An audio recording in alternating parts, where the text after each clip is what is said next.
Hey, welcome to the Squares of the Roundtable podcast. I am Jeff Stein, and with me today are Mike Boyle. Hi. And Ivan Rivera. Hi. And welcome to the show. For once, you're joining us where we haven't been having a long conversation beforehand or anything. I think our January weather in the beginning of November or middle of November has kind of made us all like, ugh, what the hell is going on?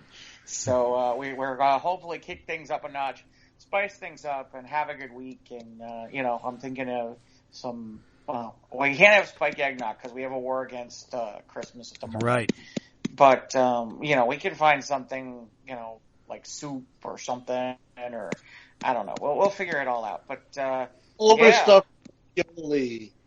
Indeed. Oh, I've had some of the winter meals, like just like pot roast in a crock pot for 4 hours with potatoes and carrots and chicken and dumplings.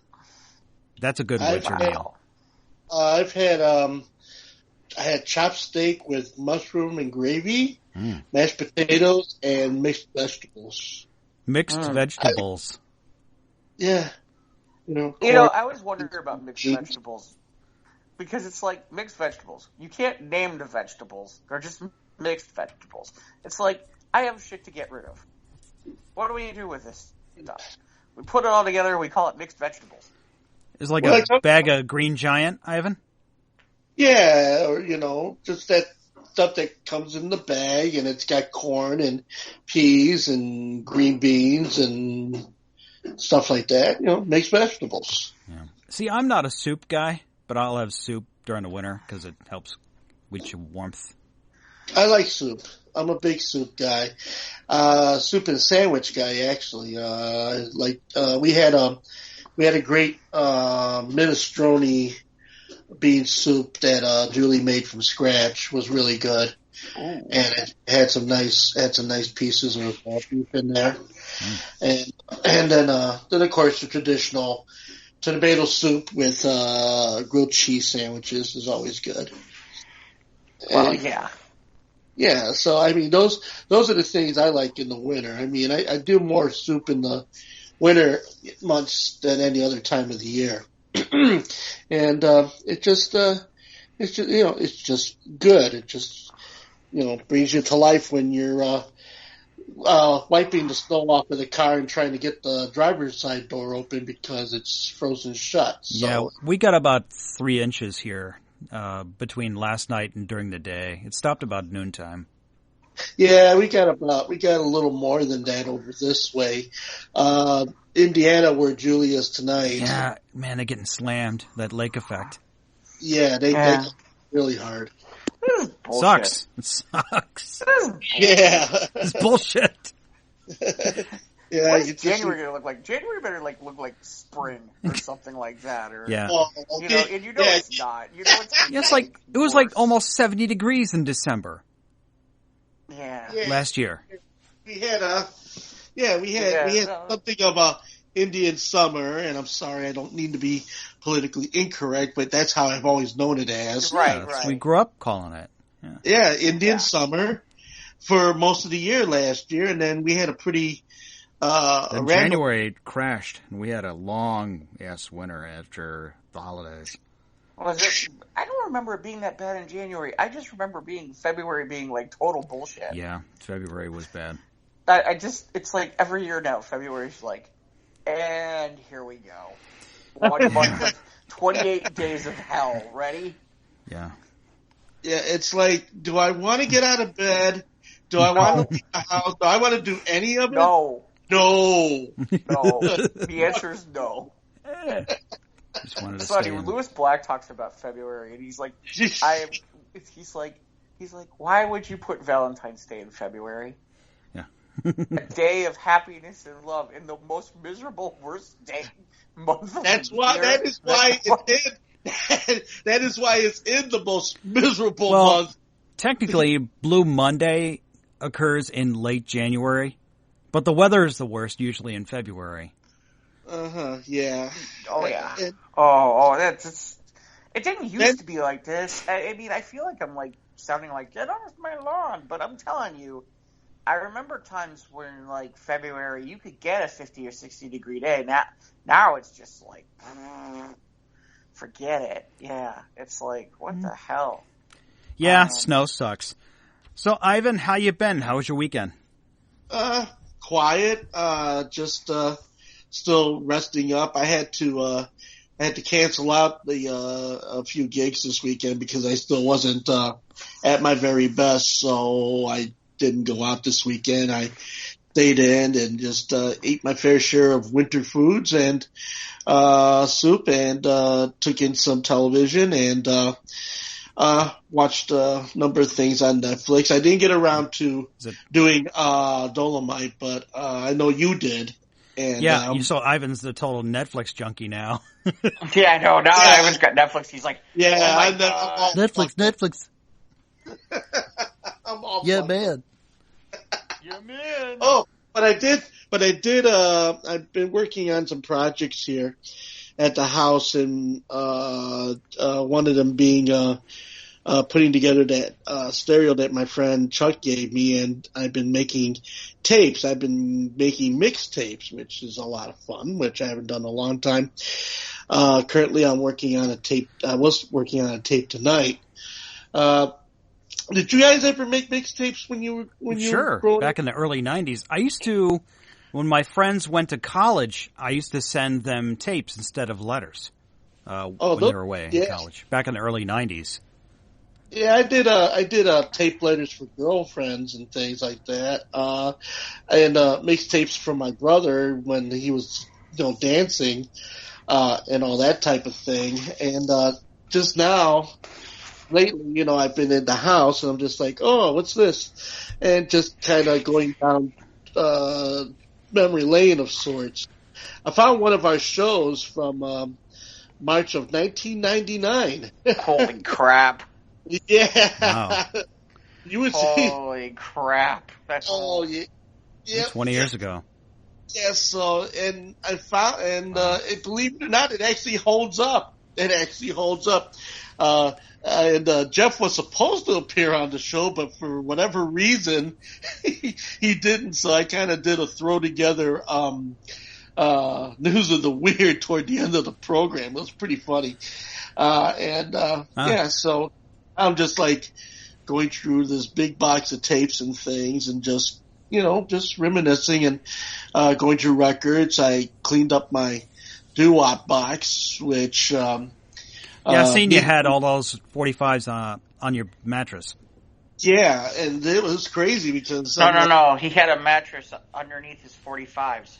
Get it right. Right. And so it was that type of a situation that I filled up half a record box of doubles and things. So my credit's going to go through the ceiling on Thursday. I can't wait. And so aside from that, let's see what else. I guess just lumbering around, getting better, and I'll be, by the time this program airs, I'll be back out with Dijon Holiday and the Superheroes of Soul on Wednesday night, from 9 till 2 in the a.m. Who's part of the Superheroes of Soul? Is there like Funk Master? Well, Superhero Soul, it's this cat that I met about 5 years now. About 5 years ago, his name is Dijon Holiday. He also does a comic called Uncle Holiday, really great comic that he does, freehand comic. And so he's got this persona complete with cape, complete with outfit, the whole 9 miles. And he goes around. The whole 9 yards. Whole 9 yards, whole 9 miles. Yeah. Tomato. Well, if I could walk 500 miles, then I could walk 500 more. Be a man who walks 1,000 miles. Stay with me. I'll walk a mile for a camera. Never mind. Whatever. But yeah, so he's got this persona and he does soul and Motown records and the type, and I got him to gig over at Logan Arcade about a couple of years ago. But he doesn't have real superpowers. No. Well, he's the superhero soul, so he makes your. What does that mean? He plays soul music, so That doesn't make him a superhero of soul. It just makes him a soul DJ. Well, yeah, but it makes him a cool soul DJ. I mean, I'm pretty proud of the fact that if a guy can go out there with a uniform and a cape and dance and make people get up and dance in a full arcade, it's no small feat. Oh, yeah. That's cool. Well, so that's wait. So he wears a cape and a mask.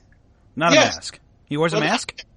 He wears a hat. He wears he wears like a jacket, and he's got this cape, and on the back of the cape it says the Mighty Dijon. The Mighty Dijon, like a mustard? Well, no, D-J-A-N. That's his name, Dijon. Right, like the mustard, right? No, not Dijon mustard. No, not mustard. We hope he's not listening. No. Anyway. It's D-J-A-N, I believe it's spelled. Right? Yes, okay. Dijon. Not Dijon. Not Dijon. Not Great Poupon. Well, he's got soul. It could be Dijon. So, is he part of a team of superheroes like the Avengers or like the Justice League of Jive? Yeah, the Justice League of Jive. Right up there with, remember the characters we made up over at the station? I know I was Shuffle Boy. Yeah, it was Tango Man. You were Shuffle Boy. That's right. Tango Man and Shuffle Boy. Tango Man and Shuffle Boy. Good Lord. Yes. It was great. We came up with all kind of stick for that. We did. So anyway, you'll be there Wednesday. Of course, this during Wednesday. It's almost as bad as the Flatulent Crusader and Cheeseball. Cheeseball. I forgot about him. Fettuccine or the Inorganic Man. It's funny you say that. Well, I'm glad you're feeling better, Ivan. Oh, no, I feel great. Yeah. I mean, this is nice being able to broadcast while lying down on a bed here and piping the sound into the big speakers here. It's really cool. Sounds good. Okay. If you want to, sit over the woofer, I could do the Howard Stern thing for you if you want. Oh, hey. And you probably get away with it, too, at this point, because, yeah, the speakers are there.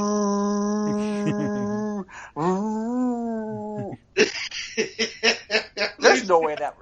Hold on. There's no way that Let me works, see if I can beef up the bass. Hold on. Oh, my God. No, but there's no way that really works, right? Where she straddles the speaker and... Well, okay, she doesn't look like that. I mean, wow. Maybe she does. Who knows? I don't know. No, but you can't do that. That is real. You can't do that. Because if you go ahead and you hit a certain frequency in the speakers, bass frequency, you can make the speakers rattle to the point where it actually, vibrates and can be very, the trick is you got to make sure it's the right sound, because there's that other sound that they talk about in South Park that makes you poop your pants. The brown noise, yes. Yeah, the brown noise. Speaking of animated forms, I read an article. Speaking of animated forms, I read an article just recently how people are starting to go back to the Super Marionettes, and the mod stylings of Super Marionettes. You mean like the Thunderbirds? Yeah, like the Thunderbirds and Stingray. You mean like Team America kind of thing? Yeah. Well, that's where that came from. That's right, Gary. I never liked the Marionettes. They were creepy. Well, a lot of people felt the same way you do, Jeff. I mean, it's an acquired taste. And when I was growing up in the 1960s, when they were in vogue, and they had their fair share of appearances here, I mean, I watched the Thunderbirds, and I watched Stingray, which were the two. Well, it was either that or like Clutch Cargo, which was like really bad animation. Oh, well, that wasn't even animation. I mean, they used it was just the moving lips over the images. See, the thing is, none of that mattered because everyone was so stoned out of their minds in the 60s that it didn't matter if it was bad. Well, kids are so impressed by everything, though. Well, you got to remember that the medium wasn't all that new by that time either. It was because it cost money to make cartoons in the late 50s, early 60s. Well, yeah, it still does, but I mean, anyway. Well, it's stated by the Moose That Roared, which was the story of Jay Ward, who made Bullwinkle Moose and Rocky the Flying Squirrel. Yeah, there's lots to be said about television animation. I think we covered that. Yes, we have. But the point that there is no real. I mean, what point were you making, Ivan? Yeah, where are you going with? Where are you going with this? We were talking about cartoons or something.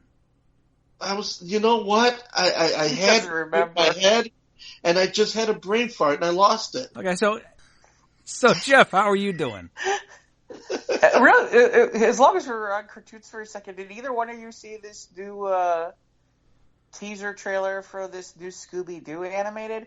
Yes, I have not watched it yet. Not bad. Yeah, I think so too. Not bad. I got a friend of mine who's a big Scooby-Doo fan. I'll point it in his direction. Yeah, it's on the first page. Okay, I'll check it out. I don't know. I like Scooby-Doo. I was never really a big fan. I liked it in the beginning when it first started in 1969, talking about things that are old. But as far as the reinvention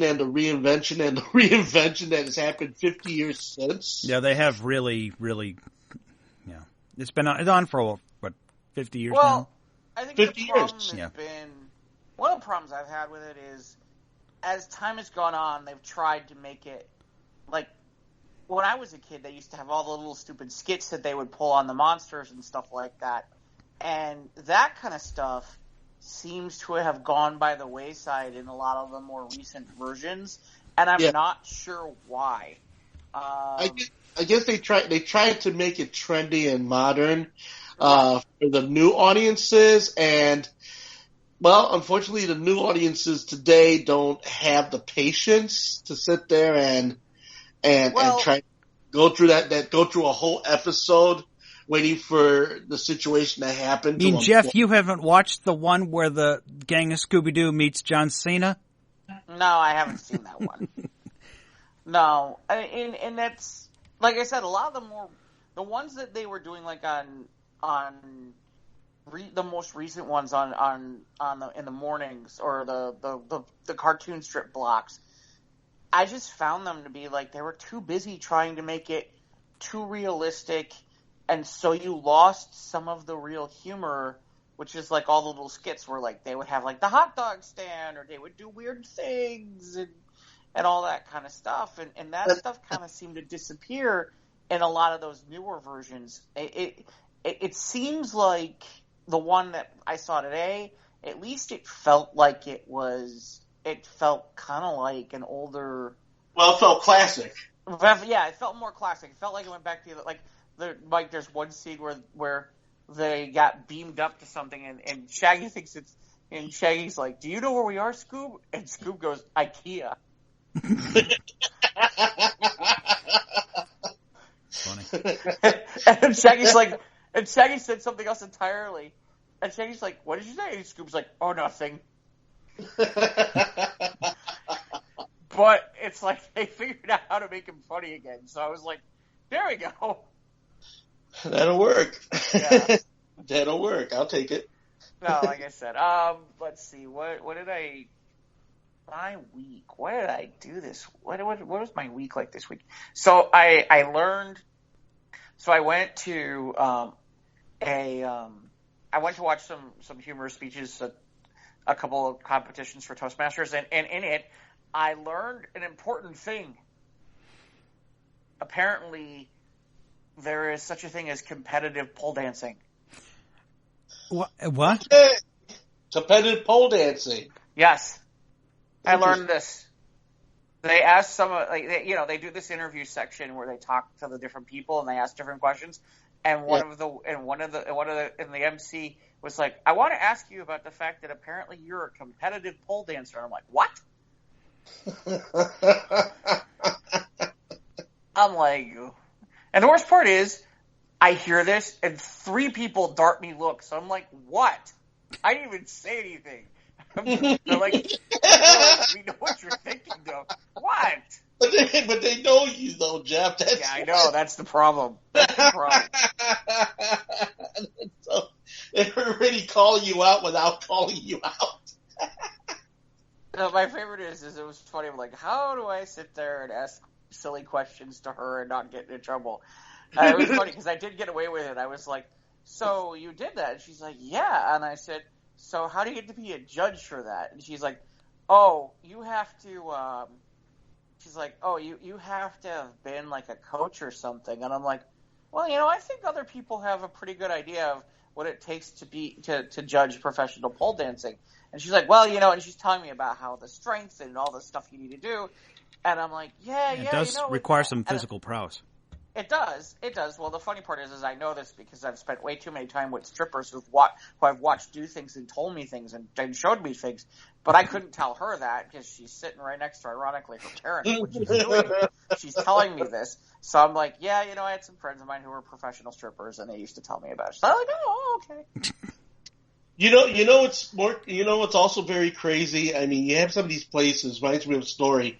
Having DJ'd with a friend of mine at a place called 5 Star, and they have their own stripper pole and back that you can actually access. And with your friends, it's like they have chairs that go around this pole. And you ever see the drunk people try to pole dance? Yes. Yes, they can hurt themselves if they're not careful. Yes, I have. I've seen. Oh my gosh! I've seen drunk strippers do that. I have seen drunk people do that. I have seen drunk guys do that. I almost was dumb enough to do it myself, but I didn't get that far. It frightened me because I'm thinking, oh, that's not something you want to do upside down after 5 martinis. No. First of all, after 5 martinis, they can't even climb the fucking thing. Okay? But it's hysterical. They try to climb the thing, and it's like they can't even get up the thing. It's hysterical. And they slide back down, and it's a freaking... I like the ones that go upside down and fall on their heads and everything. It just... really yeah, there's that, too. No, absolutely. Well, it was funny because friends of mine are looking at me going, what? I want to be a judge. I feel I'm qualified. I've been to enough strip clubs in my lifetime. I know what good pole dancing looks like. Absolutely. Oh my god! I feel I have logged enough time and hours to know what good pole dancing looks like. Right. Yeah. And the best is, it's like someone. It was funny because I posted on my Facebook wall. I'm like, I love Toastmasters. I learned about competitive pole dancing. And the worst part is people are like, so you're gonna be a competitive pole dancer? No! Where did I say that? I didn't say that. Are you crazy? No. Are you crazy? No. I can see Jeff doing the old pole dance. First of all, I can't even get up the thing. There's no way in hell I can do that. All I can sit there and do is swing around on it like a doofus. Okay? Until I got myself so dizzy, I'd probably fall on my ass and basically like looking at the sky. And then pray that people would throw money at me. Because maybe it was so funny that they go along with it. But yeah. Doing things in front of an audience, for some reason, with some people, speaking of myself, would just have the moxie to just want to do it just for the sake of doing it. There was a competition, and lip sync competition. Yeah, it is a thing. Yes, it is. Yeah. Oh, yeah. Wait a minute! You're gonna try to compare lip sync competition and try to be competitive pole dancing? Really? Wait. Hear the story for a second. The thing about it is, okay, the rate of silliness is just about the same. Cause no, it's not. Listen. The thing about it was that I had gone out there because I was invited to the Loose Lips, lip syncing competition. Hey Jason, how's it going? And so I went there, and I was 3/4 of the way through my song. I did 1, 2, 3 by Len Berry, for those of you who want to know what the tune was. And I don't know what had happened, but I lost my footing. I fell down, rolled, and then jumped back up to my feet and continued dancing. Okay. And because, for whatever reason, they thought that was part of the act, I ended up winning the prize for the event. What'd you win? I won a large bottle of some very expensive booze. So that was cool. And was the booze consumed? No, I don't drink really. So I just kind of sits in the fridge for whatever hand comes. I'll either take it to the bar or I'll just, bring it to the jungle and see what happens to it there. Yeah, and so, but it was. But the thing about it is, you never know. Yeah, I mean, you say you could go pole dancing. Who knows? You could be great. No, I'm pretty sure I wouldn't be great. I guess I have high wishes for my. First of all, I have to be able to climb the pole. Okay. Well, it just. I guess it's just what it is. I mean, I don't. If I have to climb don't get me wrong. There's certainly certain things I could do and not have to climb the pole. Yeah. Okay. But at the end of the day, just if interact you're with the pole. Impress anybody, you got to climb the pole. Well, I can see Jeff twerking in a gold satin pair of shorts. I mean, come on, it could be. Oh, come on. First of all, if I'm going to twerk in a pair of shorts, they're going to have like little lights that go on and off. There you go. A little imagination thrown in there. There we stuff go. that like glows in the dark or something. But yeah, so yeah, it was funny because there are people who are like, it's a real competitive. It's like it's a real thing and it's really skilled. I'm like, yeah, I know. Yeah, okay. Jeff knows more than you know.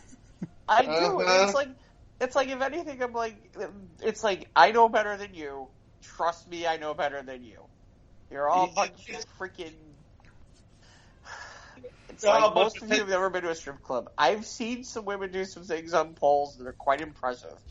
Well, yeah, I mean, I've done my share of pole watching myself, dear. Yes. Yes. And I don't mean that. That's not code for anything either. No, and it's not. No, I mean, Mike still hasn't forgiven me for the time I took a bunch of our friends down to old Joe's over there in Indiana. Which one was that? That was 2000, I think it was. Wait, Old Joe's? Where's that? That's in Fort Wayne, Indiana. Yeah, it was. Okay. We were there for a BotCon, and some of the guys had. After dinner, we had split apart. A couple of us gone back to the hotel room, but a lot of us they found some nightlife entertainment. I led them astray. This is of my doing, okay? Because I was out looking to find some records in some of the shops over there, which was abysmal. And I just happened to see this place called Old Joe's. So I walked in, I checked it out. They had a pole. I'm like, ooh, might have to come back and visit this. So before that, me, Matt, was Dwayne with us then? No. Yeah, Dwayne was, yeah. 2000. Yeah, he was. Yeah. So there was a few of them, and of course we had gone to this other place, and everybody's on the hunt and everything. And finally, I says, "Hey, man, I know this other place I want to go check out." So we got out of this other place because I was bored because nobody wanted to dance with me. So I'm like, "Ah, the hell with it." And we went down to Old Joe's. Well, needless to say, it was me, Matt, Dwayne, and then the guy from that band. Yeah, I think his name was Jason, I think it was. Yeah, iVampire, I think was his band. Yeah. So here we're all sitting here, and here Miss Boston Cream Pie comes out, and she's in a one piece, and she's going to town and everything, and all these really nice looking girls are out there doing their groovy thing. And well, being the asshole that I was, I'm sitting there throwing dollar coins at them, and everybody's stuffing their dollar coins. Because this was 1999, 2000, so that's when the Sacagawea dollars were in saturation. Yeah, exactly. So yeah, he's Sacagawea. Oh yeah, we know what Ivan was doing with those. Yeah, put it in the slot. He was Sacagaweaing him all the way. Put him in the slot. Make it go. Sacagawea all the way, baby. So then it was like, I look at Matt and I'm like, hey, Matt, Boston Crane kind of likes you there, you know. And well, I don't know. I mean, I ain't going to tell nobody nothing. Well, you won't do nothing? No, I ain't going to say nothing. Then off they go, and then Jason leaves, and then Dwayne is like silly as fuck. He just like didn't know what to do with himself and everything. So I'm just like leaving that shit alone. And so then by the later part of the night, here comes the bartender, and of course, you know, she was not quite as lovely as the rest of them were. So that was like our time to say, well, I think it's time to go. Because it was like she's spreading out a towel underneath the post, and I'm thinking, this cannot be good. It could be good. Yeah, well, we didn't stick around to find out. She was kind of hot on the eyes too, so it was like, okay. So we got out of that whole situation. To the fury that is my buddy Mike. You know. That's fine. So wait, Mike wasn't there? What the fuck you want? I didn't care. No, he didn't. He didn't go. No, I didn't go. No, he didn't go. He didn't go with us to our folly. Nah. I was going to say, that'd been a story. If Mike goes, now there's a story right there. Yeah, never been in one. Had Mike gone, though, I probably would have bought some cream pie for him. So, you know, that would be kind of cool. That, like I said, that would be a story. Yeah. If Mike goes... So you're saying everything that Ivan just said is not a story? It is, but it's not nearly as good as if you had gone. Oh, it was not as good because Mike wasn't there. Oh, okay, I get this now. But I did offer Mike to turn him into an Oreo cookie one time, which of course was also met with, I don't think so, Ivan. Jeff's like, what is an Oreo cookie? I think Jeff knows what it is. I have guesses. Yeah. I have guesses. I have pretty much guesses as what that is, what it is, how you make it, what you do. I have a whole bunch of guesses. I'm probably right about all of them too. I kept threatening a friend of mine who used to work over at the record store on Fullerton. I kept threatening him that I was going to take him to the South Side and turn him into an Oreo cookie. To which I was met with fright and nasty words. I'm like, see, the problem is when you go to the South Side clubs. Okay. When you go to the South Side clubs, yes, it's not. How do I say this? Is it be gentle? On a scale of 1 to 10, yes, 10 being awesome. Yes. Okay, the women are more like 5. Well, okay, I guess it's preferential if that's your thing. Well, I mean, like when I say a 5, I mean, how do I put this? Like when I was out in California. Okay, so when I was out in California, when I was out in Frisco, California now. Yeah, I understand, but we are in Chicago. It's a large city. Okay, yes. You'd think that, like I was in San Francisco and I went to a club like that, and there were women of color, and you know they looked amazing. I mean, on a scale of 1 to 10, these women were like 25. Okay. Okay? Like, to the point of where it's like, I came back home and it's like, really? I can't even find... Seriously? I mean, we're in the 3rd largest city in the country. You mean to tell me that we can't find... I mean, well, okay. Some of the women that were out there looked like they just came out of a rap video. Well, okay, but we do have those kind of women. Well, but apparently not at our strip clubs locally in the area.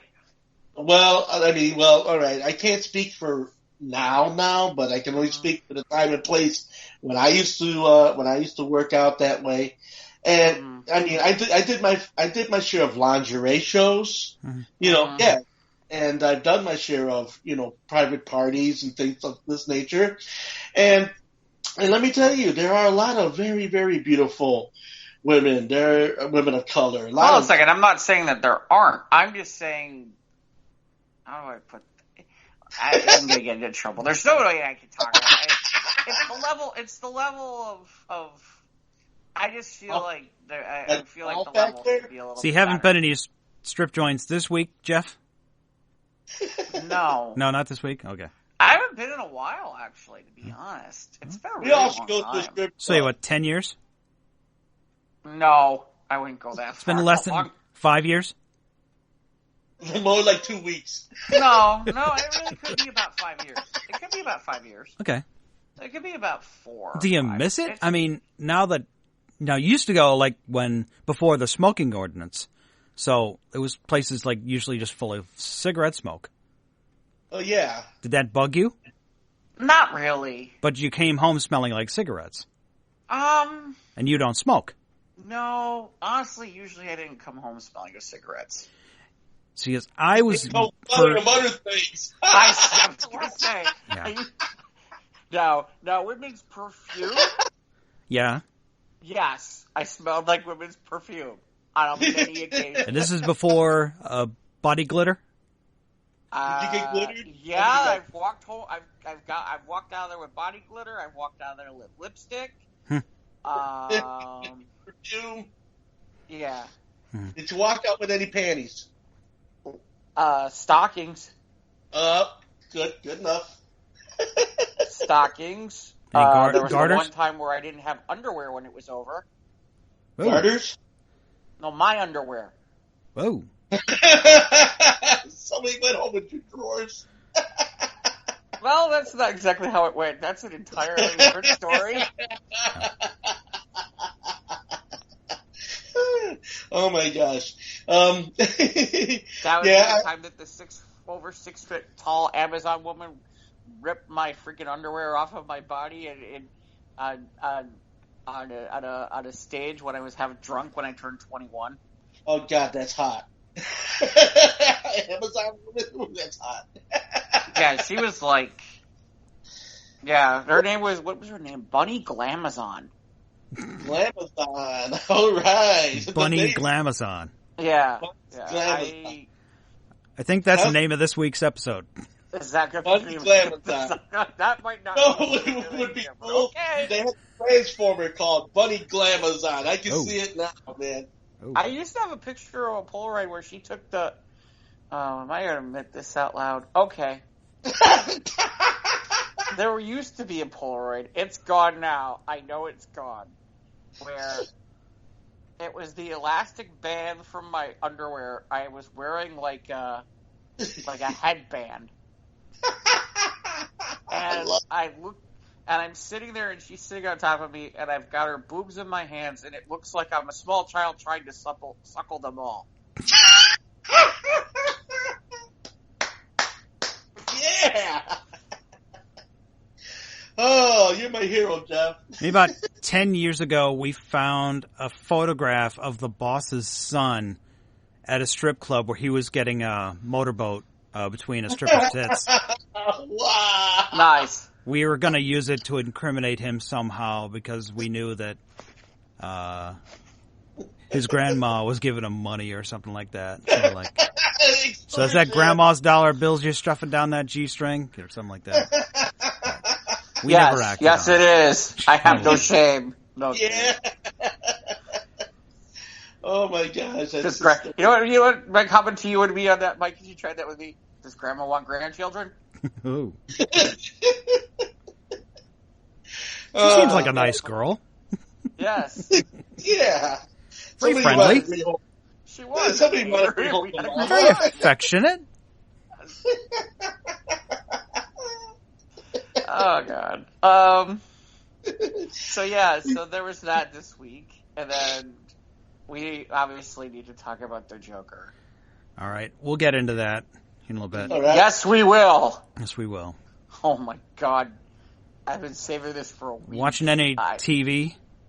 Anything interesting yeah, I've been this watching week? I've been watching different stuff. All right, well, I just saw like a 15-second teaser trailer for the Crisis stuff because it's like about a month away now. Yeah, it's December 8th. Yeah, it's less than a month. So they had a shot of like a live action shot of Brendan Routh as like Kingdom Come Superman. It looked freaking great. Yeah. Trying to think of anything else. What else did I watch anything else this week? Nothing more than the usual stuff. At some point I should probably talk. I don't think this is the week for it, but I should probably talk about some of the new shows that I do and don't like. But I don't think that's a today thing. But yeah, definitely I saw the Joker, and I certainly have thoughts on that. What else did I? Is there anything else I did? No, that's about it. Was kind of a slow week, but I bet today was not slow for you, Mike. No, today we were busy at the store. Seems like every snowblower in McHenry County was busted today, man. I pity those guys in Lawn and Garden. They were like, everything, snowblower parts all over the place. It was like, yeah, it was crazy. It's pandemonium! Yeah, it was. Nothing works! And it was like 3 or 4 inches of snow. It's like, they can't handle this. And people are coming in all irate. Well, that, and we're selling a lot of salt, too, because we know it's going to get cold, and that's how it is. When it's this heavy, wet snow that just turns into chunks of ice because it gets down to like single digits the next couple nights, it's going to be for nasty on the sidewalks. I saw Jojo Rabbit finally. Did you really? I was happy for that. I was finally hit like somewhat semi-mass release. I was playing at my theater in Crystal Lake. I didn't have to drive to frickin' Lincolnshire to see this movie. Well, they put us in one of the smaller theaters, so it's only like maybe like 20, 25 seaters. So I was finally able to see it, and I loved it. It was very good. Great stories, great. It was like, I don't know, it's kind of hard to categorize it. I suppose I'd call it a dark comedy with a bit of drama. And there was some drama in it, because this ain't Hogan's Heroes. I mean, right. These are the Germans we're talking about. And you get the goofy Taika Waititi who wrote, it was based, I guess this movie was based on a book, but he directed it and co-wrote it. And Taika plays Hitler as the imaginary friend of this young boy, Johan, or Jojo. And yeah, it's like I said, it ain't all yucks and yucks. There's some heavy shit in here, and I think it's hard to categorize this film. Like I said, it's like a dark comedy, I guess. But anyway, it was really good. So my one question to you on it would be this: what's that? Because there's a part of me where I'm like, when someone sits there and says, "Yeah, his imaginary friend is Hitler," and it's funny, my first reaction is, "I don't sound funny," but yeah, that's what family member said. It's like, this seems a little bit heavy. Well, okay. In the context of Hitler and motion pictures and in plays, okay, springtime for Hitler, the producers, okay. Yeah, but that's little spurts here and there. But it's because it's a 10-year-old boy who thinks he wants to be a Nazi because everyone else is doing it. He wants to be part of the club. And then when as the months go on, because his mother is hiding a Jewish girl in their attic, right? And she's obviously not a fan of this war. Mm-hmm. Then he learns that the Germans are doing horrible things, and he gains falls, I suppose gets a little puppy dog crush on this girl. But it was good for like a couple of chuckles, a couple of cute, like small sight gags.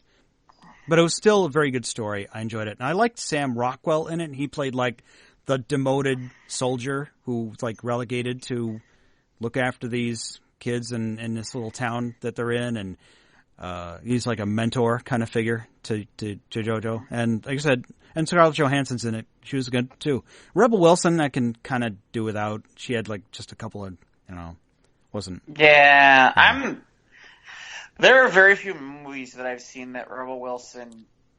She wasn't in it very much. You've seen her in the trailers, and that's not much else of that. But I liked the story. It was deceptively heartwarming. Okay. But it's like, and it's a young boy's tale with under the backdrop of the horrors of war. Right. So yeah, I liked it. I'd say like 4.5 out of 5 yeah-mans. Okay. It was still work. It was done respectfully. It wasn't like, oh, those crazy Nazis. No. It was I enjoyed it. It was well, but it wasn't heavy like it wasn't heavy like another movie called Swing Kids that you haven't seen. No, I don't know. I'm not familiar with that. But I liked it. And like I said, it wasn't like a couple of sight gags that were amusing, but speaking of comedies, oh my God, I watched Saturday night. I had a dreadful day at work and had a nice hot meal, and I'm like, okay, I want to laugh my ass off. Watched Dolomite is my name, and yes, and something is my game, and damn, that was really funny. That was really good. Yes, it is. Yeah, it's a great awesome. movie. Yeah. It's a great movie. I loved Wesley really Snipes as the crazy director man. Yeah, Wesley Snipes is pretty good. Wesley Snipes probably deserves a Best Supporting Actor nomination. Yes, I would agree with that. Yeah, I liked it. That was really funny. And at the end, it's like this is based on an actual person. Holy crap. Rudy Ray Moore. The real Dolomite movies? Yeah. Yeah, well, Rudy Ray Moore was making underground albums, alongside Clarence Ray, who was Blowfly. That whole blaxploitation, X-rated, black comedy type of thing, which spawned off guys like like so many of the comedians, that were able to come out of the clubs. I mean, Red Fox, Nipsey Russell. Red Fox was already around when he did it. Yeah, but Red Fox, was relegated to like the Chitlin circuit and the small clubs and things. Right. But he helped bring to the forefront. He brought them all out, front and center.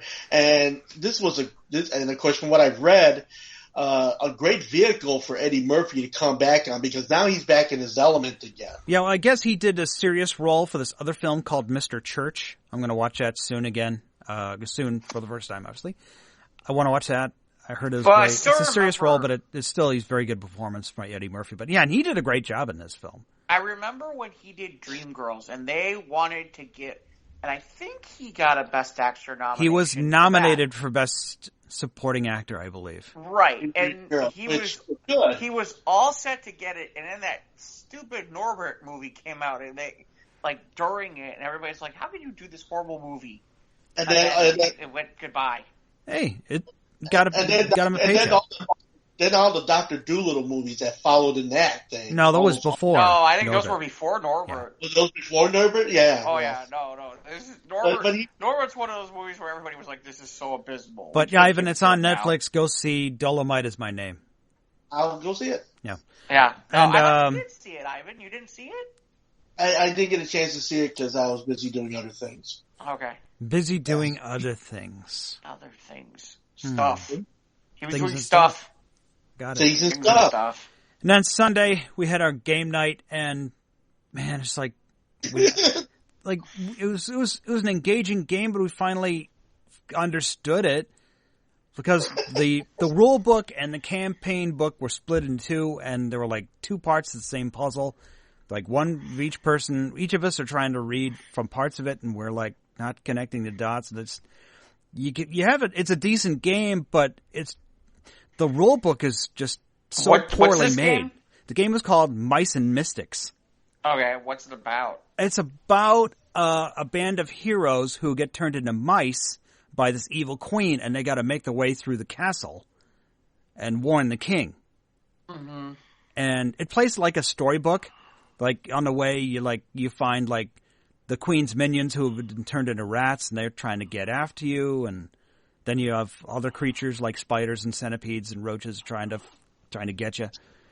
Spiders and snakes. Yes, but it was a decent game, but the rule book was just poorly written, poorly made. So I didn't want to have to go on YouTube and have to learn the game. At the same time, maybe it's just our fault. Maybe we didn't do our research before we popped the game open. But oh well, it was all right. Maybe we'll play again, but there's like 11 chapters and we're like getting hung up on the game clock or something like that. But anyway, I had a good time though. So that was my week. So, and now I guess, well, this is our last episode where we'll be living in a world without Disney Plus. Yeah, well, yeah. That launches tomorrow. And you're getting it, right? Yeah, I'm in for the year. You're in. So I'll get to watch the first episode of Mandalorian. There are a few other things that are new that are launching right away, too. I can't remember what else they are, though. Yeah, we'll find out. But there's some new, more than just the Mandalorian on launch day. So we'll figure it out. Yeah, but then there's Friday is, well, we were going to go see Ford versus Ferrari on Friday, but a friend of mine is on the night shift now. And he's the one who's like the real gearhead. He wanted to go see it, what it was about. So I think I'm just going to stay home Friday and watch the season 3 of The Toys That Made Us. Okay. Oh! The Toys That Made Us is having an event next Friday at Logan Arcade. You're kidding me. No. Okay. Huh? No, I am not. It's the season fact, premiere launch party, right? Right. Okay. Yep. Where can they find Logan Arcade if they'd be so inclined to go? Absolutely. Well, Logan Arcade is located at 2410 West Fullerton in Chicago.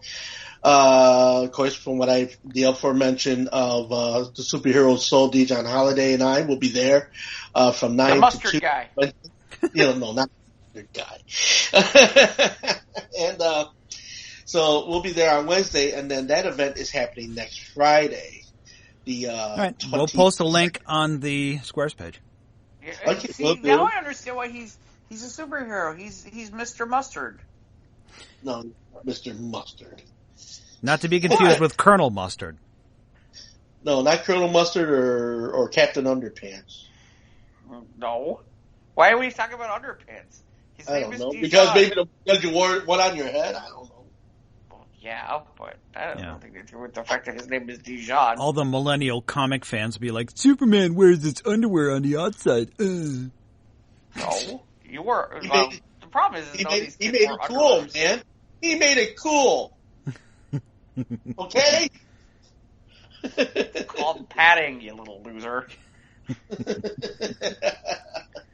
All right, let's not beat up all the millennials. They might be our audience. That's true, because otherwise they're going to start saying okay boomer, but no, actually we're not boomers. So yeah, I know, but it is fun to do okay boomer at people.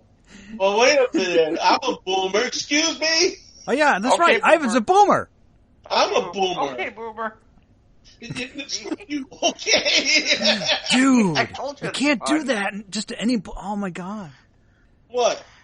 Because me and Jeff are Gen Xers. So Yeah. Right. We're gonna sit over here and have some popcorn while the millennials and the boomers go at it for a while. Oh, okay. I don't. Well, you know what? But I get along with all my millennial friends, so it doesn't bother me at all. Okay, boomer. Oh, Jesus. See, I'm telling you, Christ. it's kind of fun. SMD, okay? So, yeah. No, there was something else I wanted to bring up before we get to the. By the way, I do agree with you. That's one of the reasons why sometimes I've stopped buying role-playing games and board games is because it's like I get a new game and I'm like, oh, this could be interesting, and it's like, oh, now I got to learn how to play it.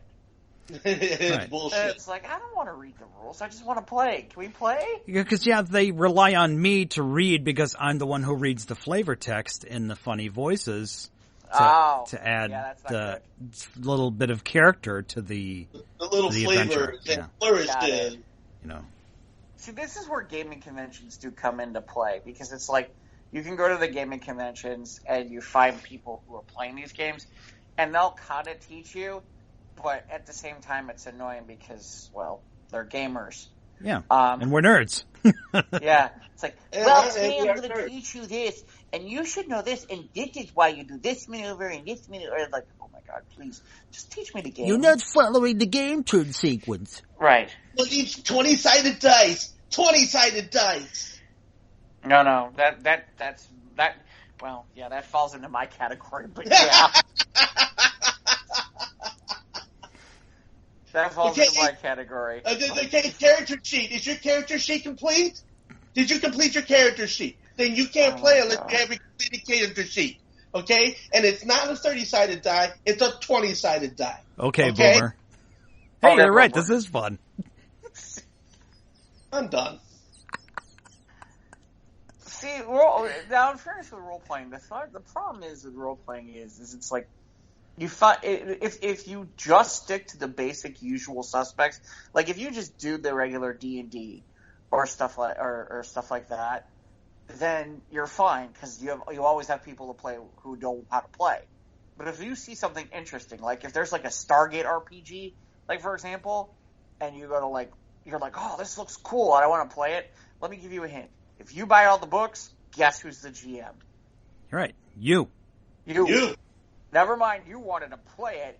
No, you're the GM. Well, it's a common courtesy that you're the one who owns the books. You should be the one to make yourself familiar with the game. Therefore, you're the one that creates the game. Well, the problem is when you sit there and go, you're the only one who all play. Right. No. You're the only one who can run it. You can't play it. Yeah. No, that gets annoying. So after a while, it's like I want to role play. Didn't read the books. I don't care. I want to role play. No, you can't run the game because you didn't read the books, and I have books, so therefore I do the game. Yeah, but sometimes you want to be the spectator and not, or the. Yeah, you want to be a spectator. Some games require a GM. Yeah, and you don't want to always have to be the GM because no one else wants to learn the game. Yeah, that's why the GM makes all the rules and does all the things he does. And if they want to go ahead and command that situation, well, then they have to step up, read the books, make up the character sheets, carry the bag of dice, and say, "Yeah, this is where I want to go." Yeah, man, you damn Gen Xer, you're not going to learn. Actually, usually the people who I'm complaining about the most with that are boomers. Okay, Jeffer. I'm feeling beat down. They are across the board. Yeah. I'm feeling beat down here, yeah. What's really funny about this is this okay boomer thing has only been like a week or two. Yeah, it's been a week old. You're hearing boomers who are all upset about it. It's like, how many freaking things have you guys said about millennials? Oh my god. Yeah, but the thing is, that's not true of all boomers, though. I'm not upset by anybody. I'm a boomer, but I'm not upset. I coexist with the Gen Xers. I coexist with the millennials and the Gen Ys. That's because you have weed. What? You heard me. Because you have weed. What? You have weed. Usually you have weed. That's how you get along with everybody. No.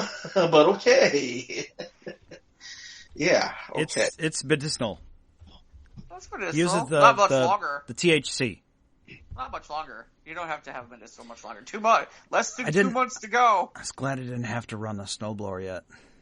I didn't have to shovel either, so. Oh, look. Powder. Yeah. Hey, it's Charlie. So you want to get into Joker, I guess? We can voice your... Yeah, I guess we could.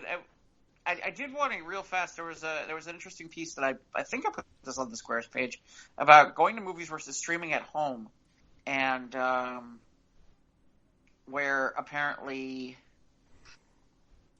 what were they saying? Well, it's on the Squares page where basically they were talking about by generation how people about movies and all that kind of stuff. They were saying, ironically, our generation seems more willing to stay at home. Where they would rather stay at home than go to the theaters to watch the movies. I don't see this article that you claim. Oh, here it is. Going to the movies versus streaming at home. Yeah, it's on the Squares Roundtable Facebook page. It is. And they're saying that there's been a 28% decrease in the box office so far in 2019. It's going to be interesting to see.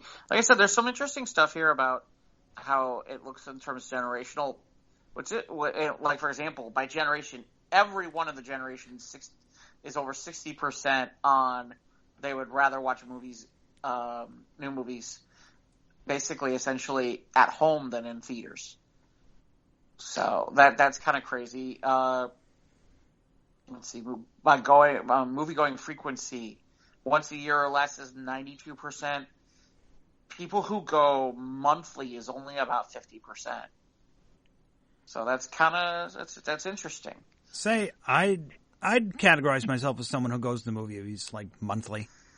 Of course, like last year, it seemed like I was going like twice a month. It kind of goes in between for me. It seems like there's a period where I'll go on a regular enough basis, and then suddenly it'll be like a dry spell. Like after I went to see like Hobbs and Shaw, I haven't gone in a few months until I went to go see Joker. But like for example, they're mentioning here about how, like I said, it's going to be interesting to see where this all goes. And the only reason I'm bringing this up is, it seems as though people are really, really wanting to push more towards staying at home and watching movies. And in fairness, if I've got a family of 4, I can't necessarily blame people. The cost of going for a family to go to the movie these days is just ridiculous. Well, he said the same thing when cable TV came out. Cable TV was hurting the box office for a while. But the thing is, now you've got streaming and this multitude of additional content that's available through the ether. Yeah. Well, like I said, the thing is it's more embraced now than ever. Like for example, Feige was talking the other day about how in order supposedly to follow things that are happening, you better have Disney Plus to see the Marvel stuff. I did see that headline about how I don't buy it. You're not going to damage your movie franchises that badly. It's like you didn't have to see any episodes of like Agents of S.H.I.E.L.D. to find out what was going on in like Winter Soldier. Right. But in fairness, I think these are going to connect a little bit more, but at the same time, look, you're not going to make movies that have been making you billions of dollars inaccessible to the general audience who is not buying Disney Plus. Yeah. You're just not. They can't do that. I mean, I could see like the occasional Easter egg for people who are watching a certain series saying, "Oh yeah, that happened at one episode," but they can't make it vital in any high regard. Like apparently the Scarlet Witch thing and the Loki series are both going to figure in to the Doctor Strange, the second Doctor Strange movie. WandaVision, and that's right, fine. right. And that's fine. Yeah. But I have this thing. But as much as people, like I said, I can't. Are you really going to sacrifice people not knowing what's going on because they didn't buy Disney Plus? So now you're not going to get nearly the people to go watch Doctor Strange. Well, a lot of you'll get a majority of the diehard Marvel people when they go to see the movie, but a lot of the normies, they might not get the full gist of it. Right. Yeah. So I mean, that's kind of skirting the bounds of. Well, I mean, it's like I've heard stuff. I mean, this is interesting because really, Marvel hasn't done some of the stuff that Disney's done. Like, for example, where there are pieces that they've done in the cartoons, in the comics, in the games, where some of that stuff does filter into the movies in places, and people talk about it. But but at the end of the day, Lucasfilm knows where their bread is buttered, which is most people aren't going to be aware of all that stuff. They're just not. So, Ivan, you think you're going to be in on Disney Plus anytime soon? You just got Netflix. Well, I'm thinking about it. I've, figured I'd give it a try. Okay. Go in for a month or something. Before we get to Joker, what have you watched so far on Netflix? Basically, what I've watched on Netflix is really is of no consequence. I mean, I've watched a bunch of documentaries and and then I've also found myself watching a lot of stuff on YouTube as well. Okay.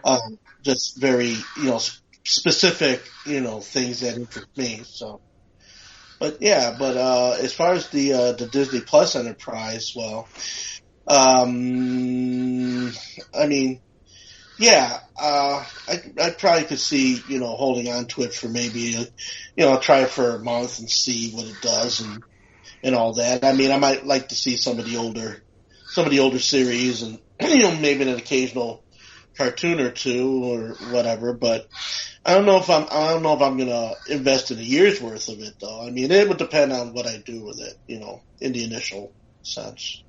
Yeah. No, I think I'll probably wait till somewhere in December when Mandalorian finishes up so I could watch it possibly in bulk. Yeah, if you could binge it, right. If I can binge it, but we'll see. I probably will at some point pick it up, but I don't think it's going to be a regular buy for me because there's just too much. I think right now it's going to be very much. I'm going to have to put notes in my phone, make sure to cancel this month, make sure to cancel this, make sure to do this, so that I can watch certain things and at the same time get everything in that I want to see. Because otherwise, it's I can't afford it. Like we talked the other week, it's we're talking possibly up to 3 digits. Well, that it gets chaotic after a while. Trying to juggle all those channels. Well, the other thing is too is it's funny now that I'm thinking about this more. I might wait until summer because once all the network shows are gone and off, there's not much during the summer to watch.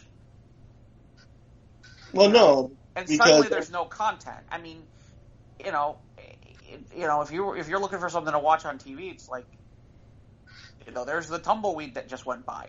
There's very little unless you're really into some of these, reality shows or some of this other stuff. So yeah, I may even wait a little while on that. So we'll see. But I don't know. By the way, Mike, apparently Titans is getting a season 3 renewal. Okay, good. Yeah, I think either this week or next week, I'm going to hook up with a buddy of mine and we're going to get some more episodes. I'm 4 episodes deep into season 2 on Titans. Okay. One of these days I'll get to it. One of these days. Again, I don't know what'll disappoint me more, that or what I watched in The Joker. Oh my. I really tried to go into this with an open mind. I really did. There's a statement. I really did. I really tried to look at this in an open-minded perspective and to judge it as it was. And I just, it's not. Other people may have loved it. I just, as soon as the movie was over, I'm like, thank God it's over. Thank God it's over. Everybody's impressed by what Joaquin Phillips did. Phoenix. Phoenix. Yeah, sorry, Phillips. Why did I say Phillips? Phoenix. And I just, to me, it just felt like I was watching him do his Johnny Cash thing with a couple of different quirks now. And yeah, I just at no point there wasn't it was just one big downer, and there just isn't enough in the movie at times to give you the tension break. And even when they do give you the tension break, you're uncomfortable about laughing. Yeah, he's already done some murderous shit. Right. Well, there's one in particular, and I don't want to ruin it because Ivan hasn't seen it yet, but there's one in particular moment that literally people are in our theater and they're laughing, and I was kind of laughing too. And everybody kind of had the same laugh I did, which was, it's funny, and yet this shouldn't be funny. It's a nervous laugh. No, it wasn't a nervous laugh. It was genuinely funny, except for the part that you're laughing at this and going, I really shouldn't be laughing at this. Yeah. And I don't want to say what it is because obviously Ivan's not seen it. Yeah. But I would say this. It's let me say it this way. It's during Joker's second kill. Okay. If you understand what I mean. Yeah. When a certain individual decides he's going to try to leave the room. Right. Right. Everybody is laughing. At the same time, we're all having that same reaction. Like, does that make me a horrible person to have laughed? Where I had my real issues about this movie is you want to interpret the Joker however you want to interpret the Joker. Okay, fine. But then you start playing around with Thomas Wayne. And you didn't like the intertwining of Bruce Wayne's father with... I didn't like the characterization of Thomas Wayne at all. Yeah, but maybe you just have to understand that some of what's happening in this movie is only happening in his mind, in Joker's mind. But at the same time, and it's funny, you're the second person to say that to me. Yeah. And I still feel like there are certain things that Thomas Wayne would do that I didn't see here. And that's part of it. And then the biggest part of all is